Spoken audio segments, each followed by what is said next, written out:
very much. Now we have 3 short presentations of posters by about 3 minutes each, and we will start now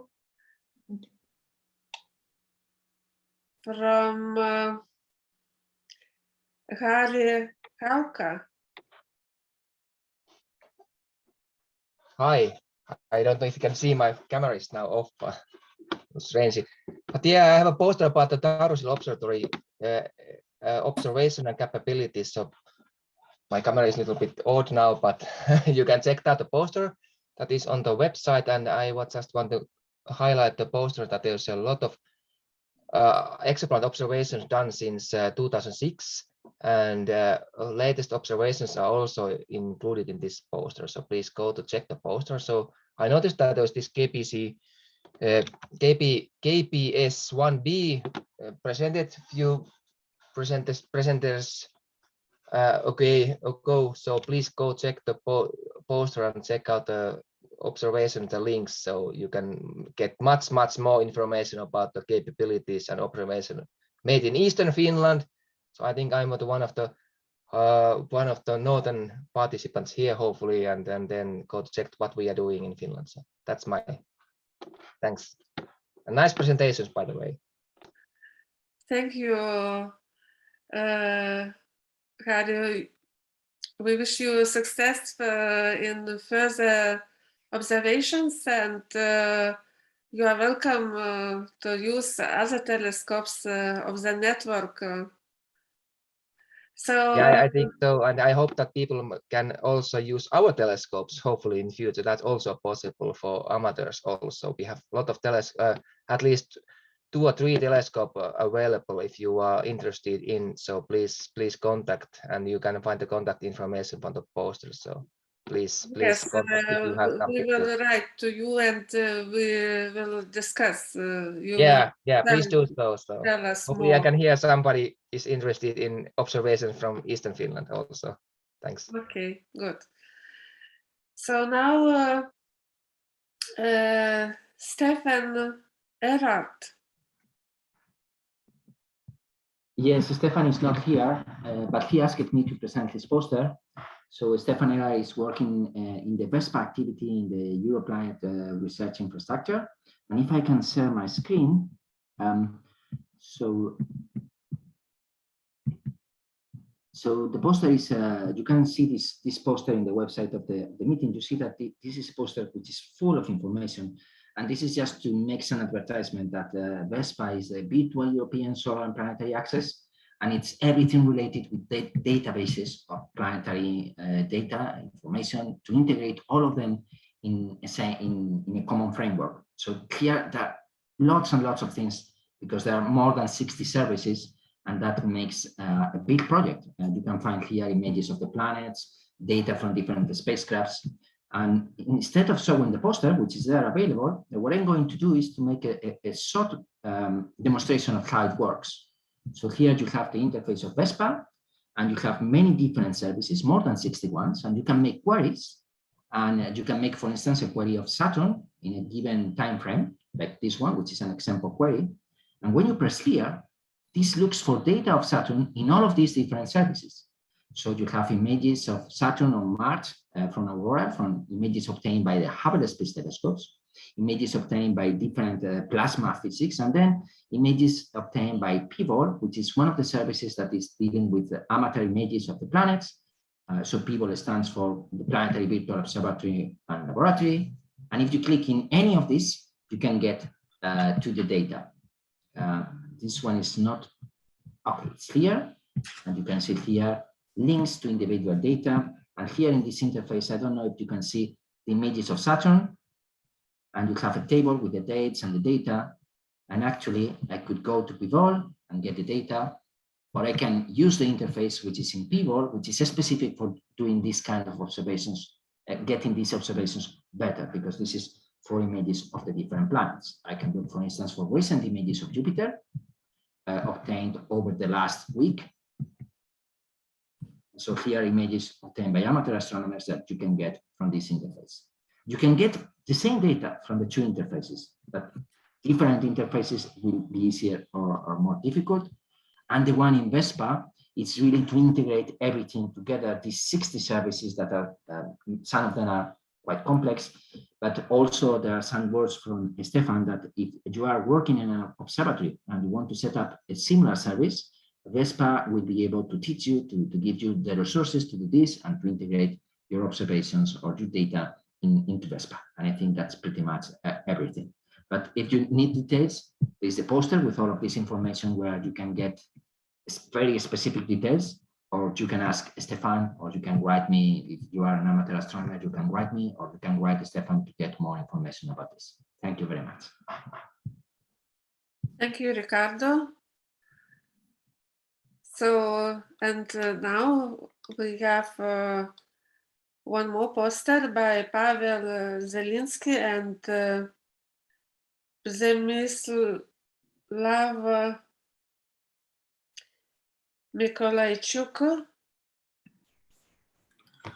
Thank you, Grażyna. I'm Przemysław Mikołajczyk from University of Warsaw. I will be presenting the poster. Let me share my screen.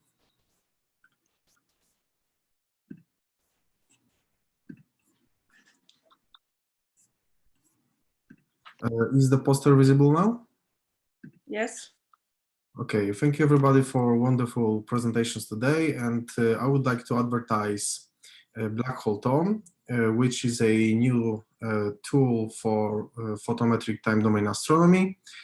So basically, Black Hole TOM is a follow-up tool based on previous project which was developed under OPTICON Horizon 2020, and right now we are funded by ORP telescope or OPTICON RadioNet Pilot time domain astronomy.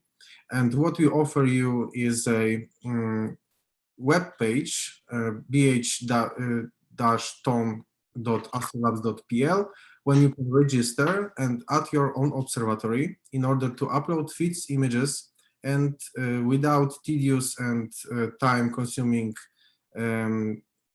processes of performing photometry on your own, you will get scientific results right away. So under OPTICON network, we have about 100 telescopes, and about 50 of them are already a part of BHTOM. And they have been added to the service, registered there, and you can, if you are using these telescopes, you can upload your data there. So what we did, we developed a pipeline for photometric processing, which deals with all the different sizes, with all the different pixel scales for your feeds images. And it provides instrumental photometry, which is subsequently being transformed into standard photometry. And the result is the results are light curves, which are science ready and then can be used in scientific publications. As well, we offer an option to upload a ready instrumental photometry, which was done by you. And you will also get standard photometry from that. You can upload ASCII spectra as well.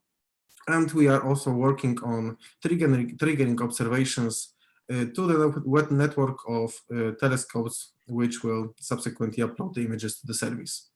And embarking off what John Davis previously said, this is mostly targeted towards amateur astronomers, of course, as well as professional astronomers, because if you have your own observatory or your own gear, you can just register there, give us some information about your instrumentation, and after a week, you will be able to upload your images and take part in scientific research. Thank you very much. Exciting. Thank you very much for this, your initiative. I believe that many people will use this. Yeah, we hope.